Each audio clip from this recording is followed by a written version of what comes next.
सभी श्रोताओं को नमस्कार। दोस्तों, आपने अक्सर सुना होगा कि यमराज जी प्राण लेने आते हैं, लेकिन क्या आपने कभी सोचा है कि हजारों लाखों सालों से बिना एक भी दिन की छुट्टी लिए काम करने वाले यमराज जी अगर थक जाएं तो क्या होगा। एक दिन यमराज जी ने चित्रगुप्त से कहा, चित्रगुप्त, मैं इस फाइल फोल्डर और लोगों के कर्मों का हिसाब देखते देखते थक गया हूँ। मुझे कुछ दिन के लिए धरती पर वेकेशनल यानी छुट्टी पर जाना है। चित्रगुप्त चकरा गए। बोले, प्रभु, अगर आप धरती पर गए तो लोग आपको पहचान लेंगे, डर के मारे भगदड़ मच जाएगी।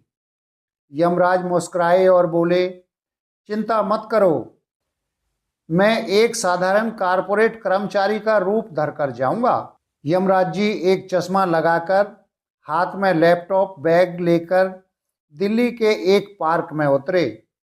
उन्होंने सोचा कि यहाँ शांति से बैठेंगे। तभी उनके पास एक बीमा एजेंट आया। एजेंट बोला, सर, अपनी लाइफ की वैल्यू समझो, एक पॉलिसी ले लो, मरने के बाद आपके परिवार को करोड़ों रुपए मिलेंगे। यमराज जी मन ही मन हंसे और बोले, बेटा, मुझे मरने की चिंता मत कराओ, मुझे पता है वहाँ क्या होता है। तभी यमराज जी को भूख लगी।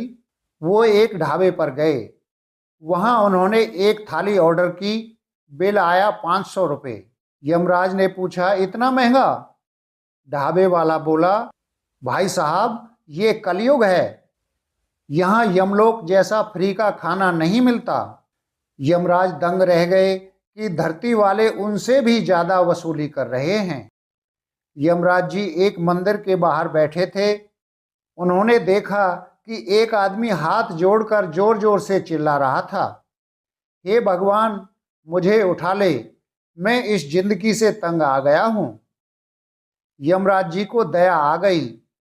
उन्होंने सोचा, चलो छुट्टी पर हूं तो क्या हुआ, इस भक्त की इच्छा पूरी कर देता हूं। उन्होंने उसके कंधे पर हाथ रखा और असली रूप में आकर बोले, वत्स, चलो, मैं तुम्हें लेने आया हूं। वो आदमी उछलकर 10 फुट दूर जा गिरा। उसका पसीना छूट गया। वो बोला, अरे आप कौन? यमराज बोले, मैं यमराज, तुमने ही तो अभी पुकारा था। आदमी हाथ जोड़कर बोला, प्रभु, वो तो मैं बस कैजुअली कह रहा था, अभी तो मेरी नेटफ्लिक्स की वेब सीरीज बाकी है, अभी तो मुझे पड़ोस वाले शर्मा जी को नीचा दिखाना है। अभी नहीं प्रभु, अभी तो मेरी ईएमआई भी बाकी है। यमराज ने अपना सिर पकड़ लिया। उन्होंने देखा कि धरती पर लोग जीना तो चाहते हैं, पर जीने का ढंग भूल चुके हैं। यमराज जी ने देखा कि हर कोई भाग रहा है, कोई पैसे के पीछे, कोई दिखावे के पीछे, किसी के पास चैन से बैठने के लिए 2 पल नहीं है।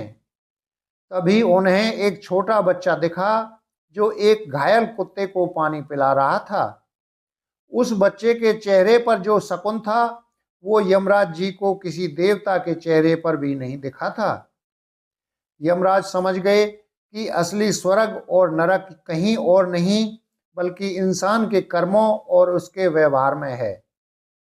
यमराज ने चित्रगुप्त को कॉल किया और बोले, चित्रगुप्त, मेरा ट्रांसफर वापस यमलोक कर दो। धरती पर लोग मृत्यु से ज्यादा कहीं जिंदगी से डरे हुए हैं। यहाँ की भागदौड़ से तो मेरा यमलोक ही शांत है। तो दोस्तों, ये थी यमराज जी की छोटी सी यात्रा। हमें इस कहानी से क्या सीख मिली?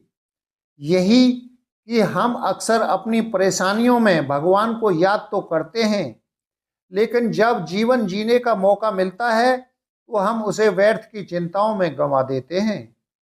हंसते रहिए, नेक काम करते रहिए, क्योंकि यमराज जी कभी भी छुट्टी से वापस आ सकते हैं।